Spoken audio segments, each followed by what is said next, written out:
Today on Blue 58, everyone expects the Packers' defense to look different this year, but the biggest change might be with the cornerbacks. Blue 58! Hello and welcome to another episode of Blue 58, the one and only podcast of thepowersweep.com. I'm your host, John Meerdink, and I am happy to be with you here for another episode. It is cornerbacks today, but first a quick correction. My timeline in the last episode was way off when talking about Andre Dillard being a member of the Tennessee Titans. He was with Tennessee in 2023 only, and then in Philadelphia for a few years prior to that, had no overlap with Matt LaFleur there. Didn't ever mean to characterize it like he did, just talking about the extended connections that Matt LaFleur has had to that franchise with their possible connection there to Andre Dillard. Maybe a stretch, but anything is possible. In any case, they seem to be fairly high on him, and it could be a factor in the lower portions of the Packers' offensive line depth chart, which is really all I suppose we were trying to get across in that offensive line episode. Anyway, today we're about as far removed from offensive linemen as you can be. We're talking about the defensive backfield. I've been starting a lot of these with football-related stories. There's really nothing that I can offer from a football perspective on cornerbacks other than that they're really cool. I mean, a lot of football is cool, but cornerbacks, man, just got to have a certain kind of swagger to play cornerback. And it's cool to watch the really good guys kind of embody the character of playing a cornerback as much as they're actually playing the position. You've got to, believe you're a corner to be a good corner. And some guys try to do that without actually being good at the position, and you see through those guys pretty quickly. But there's a lot of wide receiver in cornerbacks, and the old adage about that corners are just receivers who can't catch, there's a little bit of truth to that. I think mentality-wise, as much as anything, corners got to have the swagger, the wanting the ball, the wanting to be the focus of the play sort of mentality, and you see some of that with the good corners that the Packers have had over the past few years in Jair Alexander and Rasul Douglas. You've got two guys there who embody a lot of the traits of a successful cornerback from the mental side of the game, if nothing else. And on the field, in terms of their actual play, this cornerback room has a ways to go from where they were last year. You could say there's a lot of reclamation projects or career rejuvenation projects going on in the secondary right now. Eric Stokes is the biggest one. I'm going to mention it later when we talk about him, but I'm going to encourage you to seek out Ryan Wood's piece on Eric Stokes, not because it doesn't really tell us anything we didn't specifically know about Stokes' injuries, but just it goes deep on the recovery process, both physical and mental, for a guy whose whole living as a professional football player hinges on speed, and then what it's like to suddenly not be able to run or even walk at all, going through some of the injuries that he went through. Good read. Give it a look. But it certainly qualifies as a bit of a rebuild for him. Jair Alexander could fall into this category. Kalen King certainly does, given where he was in 2022 and then in 2023. This position is also probably, along with safeties, the most affected by the scheme change. We're calling outside linebackers defensive ends now. We're going to have more guys, in theory, playing at off-the-ball linebacker, maybe a little bit more penetration among your defensive tackles, but everybody in the front seven is pretty much going to be doing the same job that they are already doing. The Packers are just going to be employing more, again, theoretically, off-ball linebackers than they have in the past. Their edge rushers may be lining up a little bit differently, but their jobs really aren't that different. Schematically and philosophically, the Packers' defensive backs, their corners maybe in particular, seem to be headed in a very different direction than where they were under Joe Barry. Joe Barry liked to play zone. Jeff Hafley wants to play man. That's, I think, as simple of a breakdown as you can get. They'll also be doing different things in terms of the deep coverage, single high looks, middle of the field closed versus middle of the field open coverages. That stuff will all change too. But the biggest, I think, philosophical move from Joe Barry to Jeff Hafley is from zone to man. That seems to be how he's characterizing it. That seems to be the popular take on it. And that seems like something that's probably going to affect the cornerbacks the most. So, big things afoot among the cornerbacks this year. Big scheme changes, as well as guys trying to get their careers back on the right track. Before we talk about the cornerbacks individually, I want to give another shout out to our Substack. We're trying to resurrect our polling efforts this year, and we're doing that through Substack this year. You can join in on that by joining our Substack at thepowersweep.substack.com. Just the free tier. You don't have to do anything pay-wise or anything like that. though there certainly is that option there to you as well. You get all the paid benefits that you get through Patreon as well if you go through Substack, with a little bit of finagling on the merch front, but nevertheless, it is an option there for you. But if you want to go completely free, you'll be able to partake in our weekly polls. We're looking for 100 subs there by the time we want to kick off this polling effort, and we're trending in the right direction. We were in the mid-40s in terms of subscriptions just earlier this week. Now we're up in the 70s or so. We got a little ways to go, but we're making a lot of progress. So we're gonna keep mentioning this, and hopefully we can get over that 100 subscription threshold by the time the regular season rolls around, so we can start doing our weekly polling. Individual cornerback stuff starts with our no expectation guys, of whom there are two, but worth mentioning, I think, in ways that some of the other no expectation guys really haven't been. Just because you've got two relatively unique acquisitions here. Zion Gilbert is the first one, who's been a long-time member of the Packers practice squad. He first signed with the Packers practice squad in October of 2023, so he's been here for a while and stuck around through the entire regular season from the point that he signed, all offseason, now still remains with the Packers. He's also appeared in 3 NFL games with the New York Giants, including 1 start, so a little bit more than your typical practice squad guy. Jamon Green is the other one. He was an offseason free agent signing, a 2023 undrafted free agent, spent a little bit of time with the New York Giants last year, but has been, again, that practice squad caliber guy. Hasn't made it onto the field in an NFL game yet, but maybe this is the time. Looks to be a potential special teams contributor this year. The low expectations crew starts with Robert Rochelle. He played 112 snaps on special teams last year and has a chance to essentially, I think, play that same role again this year. The depth chart is working against him. He's probably got a fairly limited role, even if he does make it. So he's just got to try to make the roster and see how things shake out from there. Prediction-wise, I think this is a no from me, because I think there are other guys around on defense, or who are better on defense. I don't think he's anything outstanding or unusual there in terms of his skill set, so I think you could probably replicate a Robert Rochelle fairly easily, potentially through a guy like Kalen King, who is next on our list here. In theory, this could go one of two ways.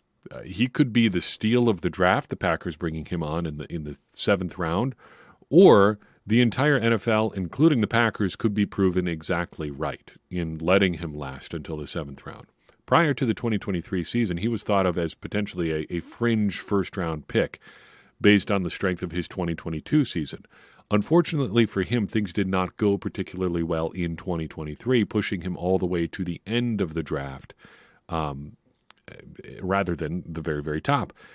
I think there are some reasons to be a little bit skeptical of the he's going to go in the first round sort of talk. Yeah, he potentially could have with a strong 2023 season, but he's not like the biggest guy in the world. He doesn't have the greatest testing numbers. I think there's a little bit of reason to be skeptical of that narrative, though it certainly is out there. He was regarded pretty highly coming into the 2023 season. But low expectations for King. He's the embodiment, I think, of a lottery ticket, lottery pick. Well, a lottery pick, I suppose, is a different thing if you're talking in NBA terms. But lottery ticket, high upside potentially, but very little ventured here. And as they say, nothing ventured, nothing gained, but very little was ventured here, though he could end up being quite a valuable contributor. Worth taking a look at, considering how valuable cornerbacks are to this defense and to any defense. So he meets expectations by sticking around and starting the career rebuild here. Sometimes it can take a little while to recapture potential. Sometimes going from that highly regarded prospect to somebody who's on the lower end of the prospect list is more than some guys can adjust to mentally in the short term. It takes them a little while to get used to being that low roster guy. And many have built themselves back up from there to be real contributors again, and we'll see quickly how far along King is in that process, but he's low on the depth chart for right now. I think he is going to be around in 2024 in some capacity, whether on the 53, which seems unlikely, on the practice squad, which does seem likely, but I do think he's going to be around in 2024. Next up, what could be a surprise. I'm putting Eric Stokes in the low expectation group because I don't really know what to expect from Stokes at all. Again, I'm going to reference the Ryan Wood piece here. Long look at a long couple years for Eric Stokes since he essentially ruined his leg. Let's put it that way. In, what was it, the 2022 season? It's been a while. It's been a long, long road to this point for Eric Stokes. And as of right now, it looks like he is headed in the right direction. All of the reports have been good. All of the stuff about his injury stuff seems to be positive. But he had a foot injury, a knee injury, a severe foot injury, and then 3 hamstring injuries after that. What even is he as a player at this point? And if he's lost any of his speed, say, put it in Madden terms, say he was a 95 speed prior to tearing everything up. What is Eric Stokes at like an 89 or 90 or 91? Is he still worth having on the field, or is just that small decrease, and that's not even all that small of a decrease speed-wise, is that enough to make him into an entirely different player?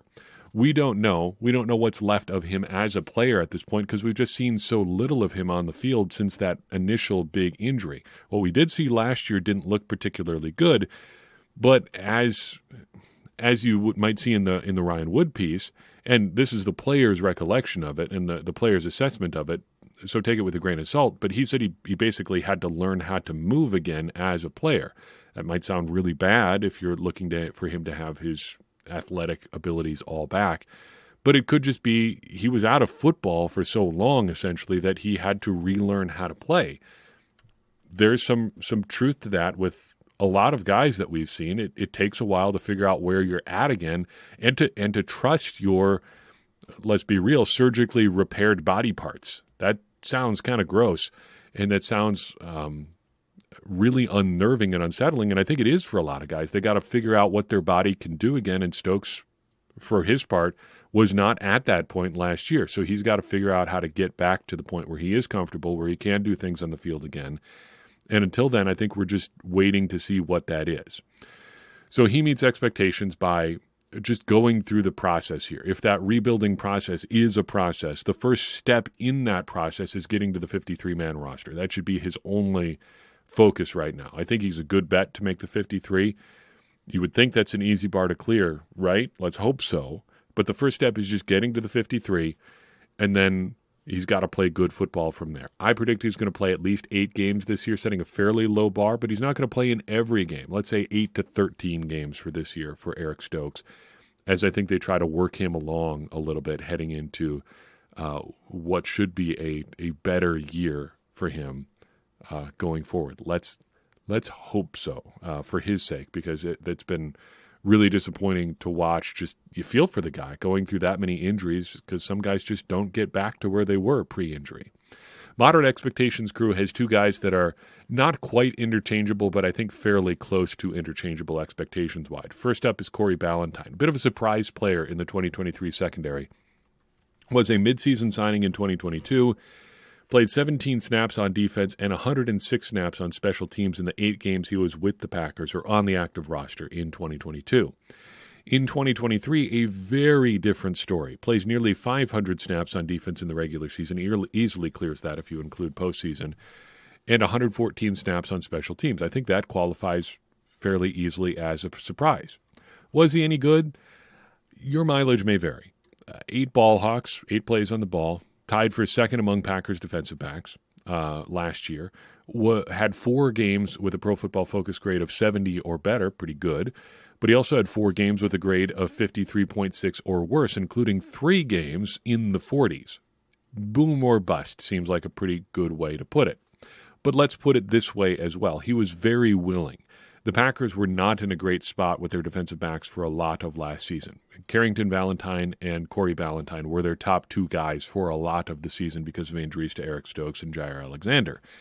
And both of them, Ballantyne and Valentine, gave it their all week in and week out. Everything you could have asked for, but for some, limitations as players. That's not their fault. They did the best with what they could, with what they had to offer. Was it all that good all the time? Not necessarily, but they gave you everything they had. I think along those lines, we're landing on moderate expectations just because that's basically who he is as a player. I think the ceiling for him is being one of those sort of snap-eating players that we've talked about, a guy who's not going to mess it up for you, but is going to give you quality snaps where at least he's putting your other guys in position to do the real work on your defense. I think it's also worth bearing in mind that the play for both Ballantyne and Valentine last season was one of the reasons the Packers didn't do more at cornerback this offseason. With that in mind, I think we need a little bit more from both Valentine and Ballantyne. But for what they were in 2023, expecting about the same in 2024 would still be a pretty good thing. So Ballantyne just has to continue to be that guy who can give you some quality snaps. There will be times this year when he has to be out there either as a fill-in guy or even a starter, but we're just not going to count on him to be a core part of his defense. When he's out there, the Packers need him to be the very best he can be, but they shouldn't be counting on him to be a real difference maker on defense either. I think he makes 5 or more starts this year and has 5 or more ball hawks on the season in a somewhat smaller role, assuming health for Jair Alexander, some additional snaps from Eric Stokes, and the continued ascension of Carrington Valentine. A moderate role for Ballantyne seems like a good fit for him and one that probably aligns with his skills a little bit more than where he ended up last season. The same is probably true for Carrington Valentine, who was a bit of a, maybe not complete surprise on defense last year, but certainly a surprise in that he played the role that he did. 695 snaps on defense, 100 snaps on the dot in the regular season on special teams. There were 8 games last year where he played 100% of the defensive snaps and 10 games where he played at least 92% of the snaps. He was on the field a lot, and I think he exceeded expectations by just about any measure. We're setting his expectations around moderate this year, though, because kind of the same as Ballantyne. I put him a little bit ahead of Ballantyne because I think he has a higher ceiling, but the Packers are probably not counting on him, or probably shouldn't count on him, to be that much of a core player here in just year 2 after where he started as a rookie. But he's got great athletic ability.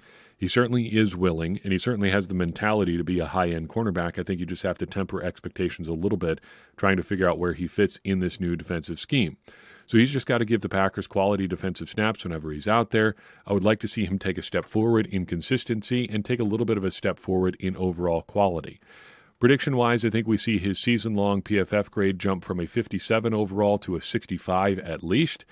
And then he's going to have another season of 8 or more ball hawks last year. Actually led the secondary with 9 last year, which was a surprise to be sure.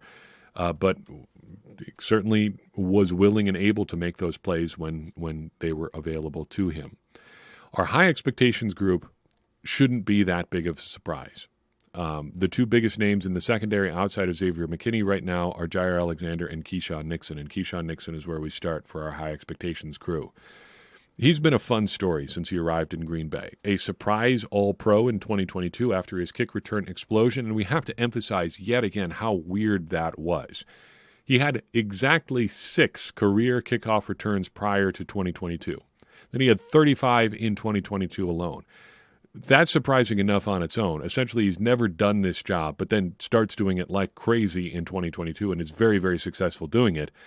But it's extra surprising when you remember that his special teams coordinator in Green Bay was Rich Bisaccia, and then his special teams coordinator the entirety of the time that he was with the Raiders was Rich Bisaccia. Bisaccia didn't have him returning kicks when he had the opportunity to do it previously. And oddly enough, one of the players that Bisaccia had returning kicks ahead of Nixon was former Packers wide receiver Trevor Davis, who led the Raiders in both kick return and punt returns in 2019. On top of that, the Raiders also used Hunter Renfrow, Jalen Richard, Henry Ruggs, and Kenyon Drake as kickoff returners before giving Keyshawn Nixon a shot, and they really never gave him an extended look. Again, just the 6 career opportunities in his time with the Raiders. But not only that, he's become a huge part of the Packers' defense as well. 289 snaps on defense in 2022, which is pretty significant, but then more than 800 in 2023. And the game has changed. Yes, kickoff returning is going to be a part of his job, though what that looks like with the new kickoff return rules is anybody's guess. But things are different because of money. Money has changed the story for Keyshawn Nixon here in Green Bay. Back in March, when the Packers re-signed Nixon, Justice Mosqueda of Acme Packing Company acmepackingcompany.com, took a extended look at Nixon's contract. And it's fairly telling. I think it says exactly what the Packers are thinking here. I'm just going to read you a fairly extensive portion of Justice's piece just because he puts it better than I could to you at this point. I would just be relaying his information, so you might as well quote him here. Here's what Justice had to say. Quote, I took a look at the 32 most played slot defenders from the 2023 NFL season, and only 5 of them are signed to veteran contracts that pay out half as much on a per-year basis as Nixon's $6 million. He's making $6 million per year. Those defenders are Jalen Thompson, $12 million, Teron Johnson, $10.3 million. These are the total value of their contracts. Kenny Moore II, $10 million, Mike Hilton, $6 million, and Josh Metellus, $4 million. It should be noted here that Thompson is the Arizona Cardinals' full-time starter at safety who simply kicks down to the slot in nickel sets. He's a bit of an outlier as the other defenders are primarily slot corners. So out of the true slot corners on veteran contracts, Nixon's $6 million per year average is tied for the third most in the league behind only Johnson and Moore, who both also signed contract extensions during the 2024 free agency period.